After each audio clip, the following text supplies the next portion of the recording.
সিজদায় গেছি, পায়ের নিচে যাই নামাজ, তাও গরম মানে না। তার নিচে দিয়েছি জুতা, তারপরেও গরম মানে না। কপালে যাওয়ার পরে মনে হলো ফুসা পড়ে গেল। উঠার পরে সবাই তো তাড়াহুড়া করতেছে, আর উনি বলতেছে, আরে আমার পায়ের নিচে যাই নামাজ, আমার পায়ের নিচে জুতা, তারপরে আমার পায়ে গরম লাগে। আর আমার নবীর সাহাবীদেরকে কালেমা গ্রহণ করার জন্য এই পাথরের মধ্যে চিট করে শুয়ে রেখে বুকের উপরে পাথর জমাই দিয়েছে।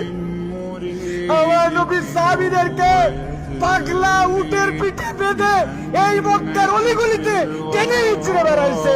এই জায়গাতে তাদের বুকের উপরে পাথর চাপায় আগুনের মধ্যে দিয়ে দিছে। তাদের রক্তের বিনিময়ে ইসলাম পাইছি। আজকে আমি 2 রাকাত নামাজে পায়ের গোড়ালি গরম হয়ে যাচ্ছে জন্য কষ্ট হয়, এসিটা একটু কম ঠান্ডা মারে জন্য কষ্ট হয়, আমার মাথার উপরে যদি একটুখানি সুন্দর ছাতা না থাকে কষ্ট হয়। আমার নবী, আমার সাহাবীরা কি কষ্ট করছে, এটা ফিলিংস এর সফর, হজের সফর।